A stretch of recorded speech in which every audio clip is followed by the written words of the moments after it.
I could see everything through the reflection in the bathroom mirror. My husband of 38 years, Richard, had his hands on my sister's waist. Margaret, my only sister, the woman who had stood beside me at our parents' funerals, the one I'd helped raise her 3 children when her first marriage fell apart. They were in our cottage's main bedroom, and they had no idea I was watching from the partially open closet door across the hall. I'd returned early from my painting class in Muskoka.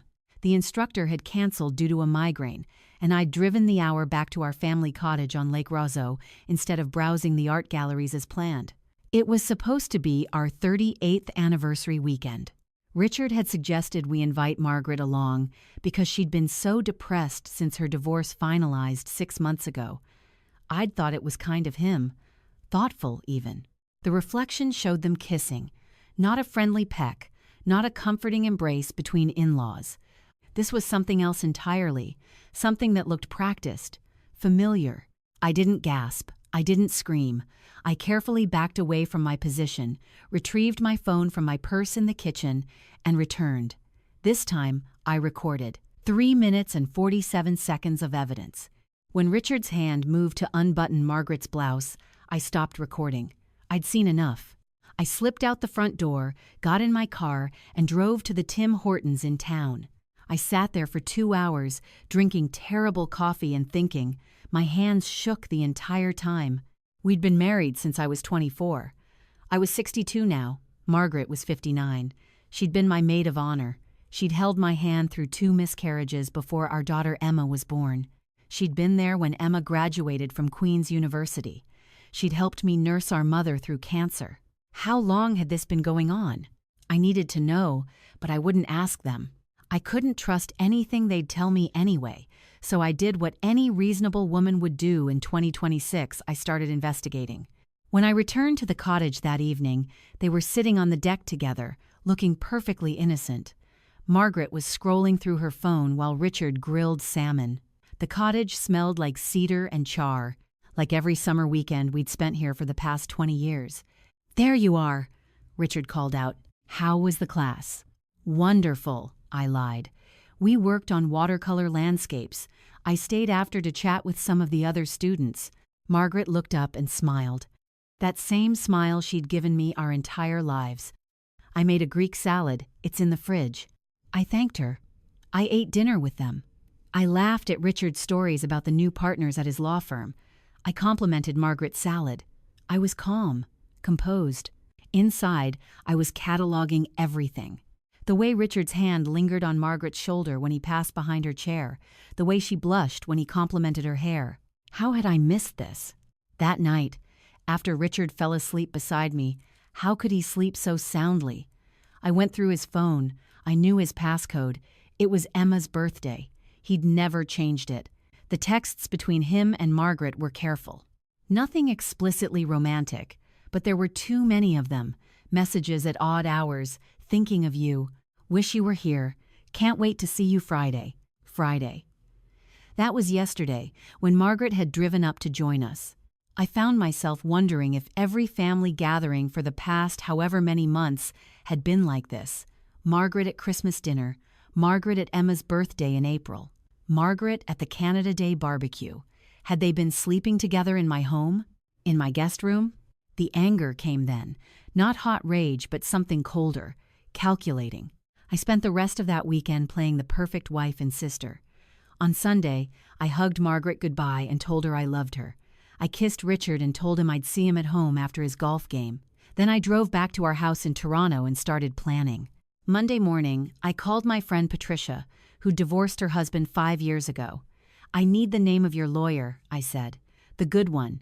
The one who made sure you kept the Rosedale house." Patricia didn't ask questions. She just texted me a contact within minutes. Tuesday, I met with Diane Chen, a family lawyer with an office in Yorkville and a reputation for being ruthless. I showed her the video. I explained about the cottage, which was in both our names. Richard and I had purchased it together 15 years ago.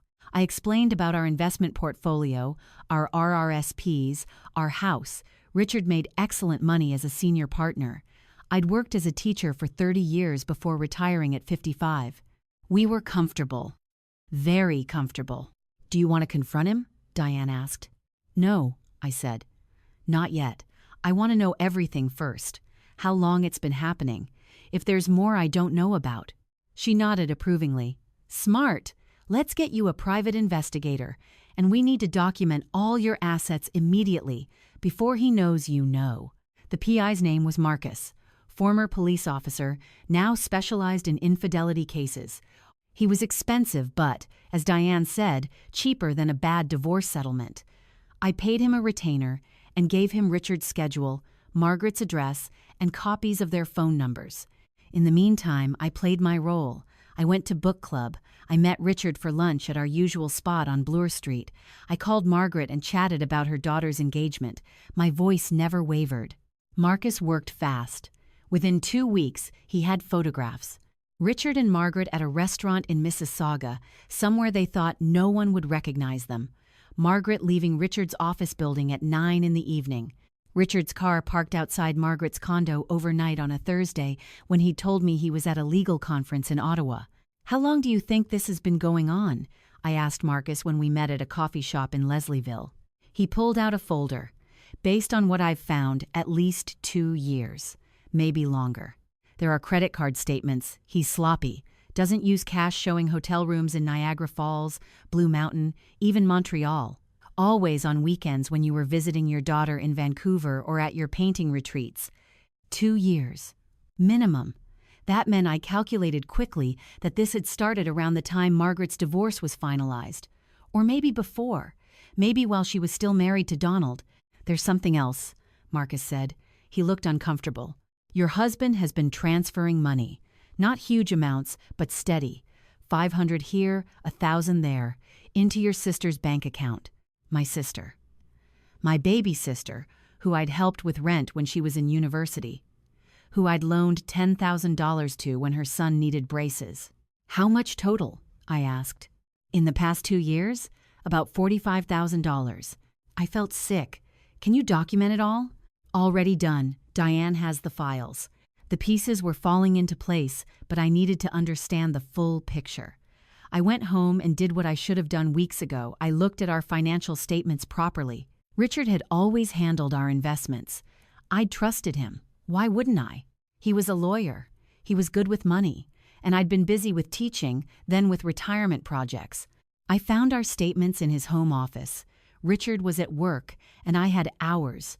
What I discovered made my blood run cold. 3 years ago, Richard had remortgaged our house. Our house, which we'd owned free and clear.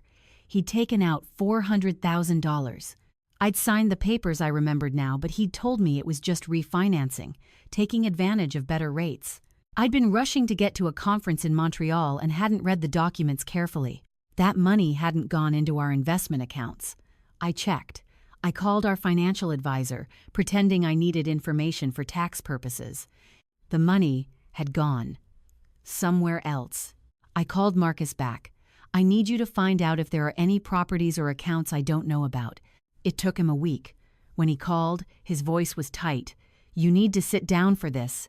There was a condo in Burlington, overlooking Lake Ontario. 1 bedroom, purchased 2.5 years ago for $385,000. The deed was in Richard's name, only he'd used money from the remortgage as the down payment and had been making monthly payments since. Current market value, according to Marcus, about $490,000. Who lives there? I asked, though I already knew. Your sister. I've confirmed she's been staying there regularly. Mail's delivered in her name. Neighbors say she's been there at least 2 years. So this wasn't just an affair. This was a life. They'd built a life together using my money, my home equity, while I painted landscapes and had lunch with friends and believed everything was fine. I wanted to scream. I wanted to drive to Richard's office and throw things.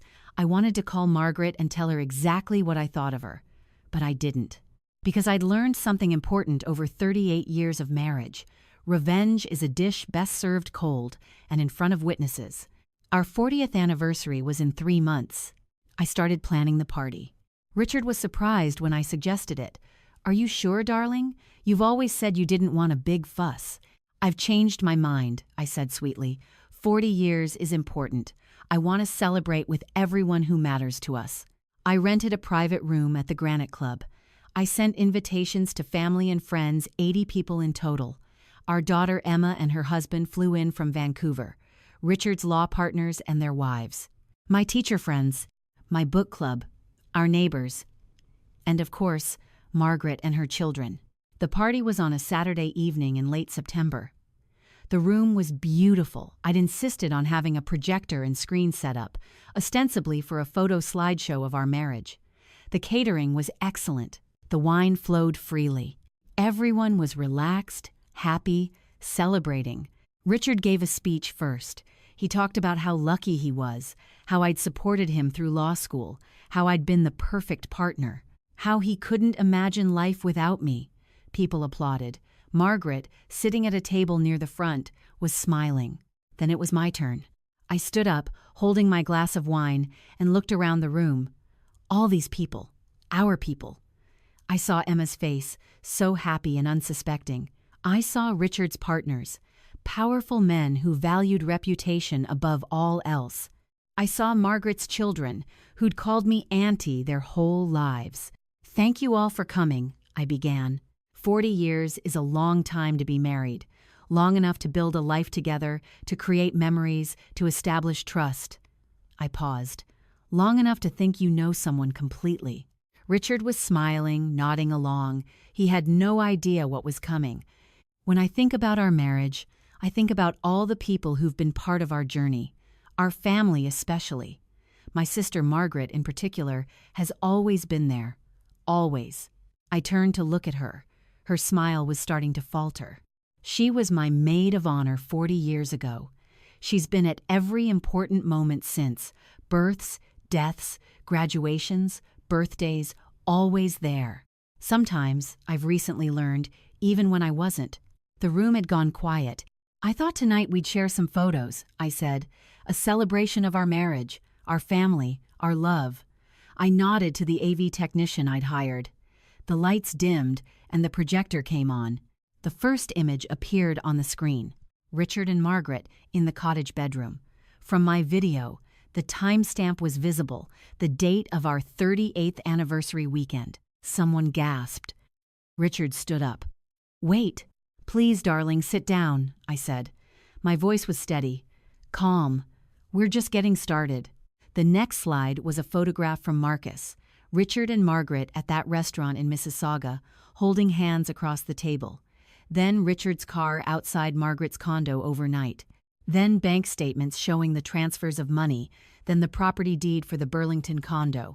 $45,000, I said conversationally, transferred from our joint account to my sister over 2 years, without my knowledge, and $400,000 remortgaged from our house, which we owned outright, used to buy a condo where my husband could set up his mistress, my sister. Margaret was crying now. Richard looked like he might be sick. Emma had her hand over her mouth, staring at her father with absolute horror. "I hired an excellent private investigator," I continued, "and an even better lawyer. The lawyer informs me that in Ontario, adultery is grounds for divorce, as is financial deception. The remortgage, by the way, was done with forged documents. I signed papers, Richard, but you lied about what they were for. That's fraud." Richard found his voice. "We can talk about this privately." "No," I said, "we can't. Because this isn't private. This involved my family, my sister, my home, my money, my trust. You made it public when you brought her to our anniversary weekend, when you set her up in a condo, when you spent 2 years building a life with her while I believed we were happy." I turned to address the room. "I want everyone here to understand something. This isn't just about an affair. This is about systematic deception, financial fraud, and betrayal by the 2 people I trusted most in the world. My lawyer has already filed divorce papers. The police have been notified about the fraudulent remortgage. And Margaret, the condo is in Richard's name only, which means you have no legal right to it. When the divorce settlement is finalized, that property will be liquidated as a marital asset, and you'll have to find somewhere else to live." Margaret stood up, shaking. "How could you do this? In front of everyone?" "How could I repeated. "How could you sleep with my husband? How could you both look me in the eye, sit at my table, accept my help, my love, my trust, and lied to me for years. She had no answer. Neither did Richard. I set down my wine glass. The party's over. Everyone except Richard and Margaret, thank you for coming. There's a wonderful dessert buffet in the hall that I've paid for. Please enjoy it. Richard, Margaret, my lawyer, will be in touch. I walked out of that room with my head high. Emma followed me, and in the corridor, she threw her arms around me and sobbed. Mom, I had no idea. I'm so sorry. I'm so sorry. I know, sweetheart, I said, holding her. Neither did I. But I know now. The divorce took 8 months to finalize. Richard tried to negotiate, to keep things quiet, but Diane was ruthless. By the time we were done, I had the house in Toronto, my full pension and RRSPs, half of his pension and RRSPs, and Richard was forced to sell the Burlington condo to pay me back the remortgaged amount plus interest.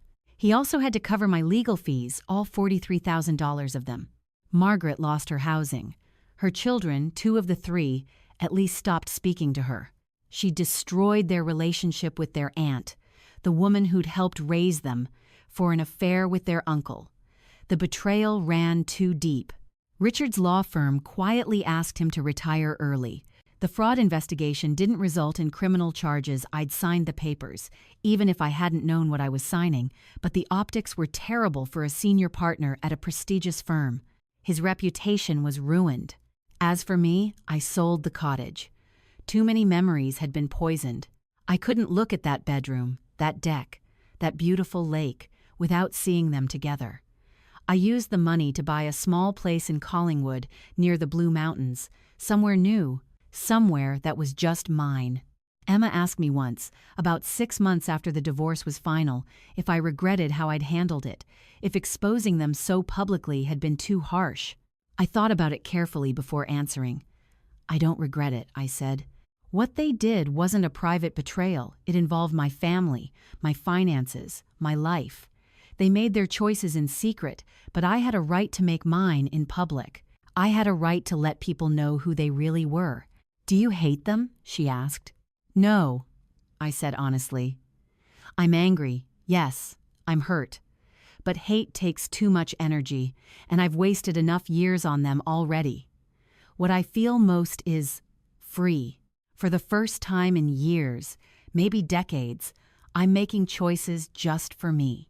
Not for Richard's career, not for Margaret's feelings, not for what people expect, just for me. Emma nodded. You seem happier, actually, even after everything. She was right. I was happier. I joined a new painting group in Collingwood. I'd started hiking the Bruce Trail with a group of women my age, divorced, widowed, never married. It didn't matter. We were all just living our lives on our own terms. I'd even started dating, casually. Nothing serious, but it was nice to be taken to dinner, to be appreciated, to be seen as more than just someone's wife or someone's sister. I learned important lessons from those 38 years and their ending. I learned that trust, once broken, can't truly be repaired. I learned that staying silent about betrayal only protects the people who betrayed you. I learned that sometimes the people closest to you are capable of the deepest deception. And I learned that choosing yourself, after years of choosing others, isn't selfish, it's survival. If I could tell my younger self anything, it would be this. Pay attention to your own finances. Know what you're signing. Don't hand over control of your life to someone else, no matter how much you love them. And trust your instincts. Looking back, there were signs I'd ignored because I didn't want to see them. Richard working late more often. Margaret suddenly always available when I wasn't. The way they'd both insist I take those painting retreats, those visits to Emma, always encouraging me to be away. I'd ignored it all because I'd believed in them, in us, in family. But family isn't just blood or marriage certificates. Family is trust, respect, and love. Richard and Margaret violated all 3. They made their choices. I simply brought the truth into the light, and I don't regret it for a second. People sometimes ask me if I'm lonely now. I'm not. I have Emma and her husband who visit regularly. I have friends, real friends, who value honesty. I have my art, my hiking group, my new home with its view of the mountains. I have my freedom and my self-respect. I spent 38 years building a life with Richard. Now, at 63, I'm building a life for myself. It's smaller, quieter, but it's honest. Every relationship I have now is built on truth. Nobody lies to me anymore because I won't tolerate it. I won't ignore signs. I won't make excuses for people who don't respect me. I chose myself. Finally, after all those years, I chose myself. And that's not the end of my story. It's the beginning.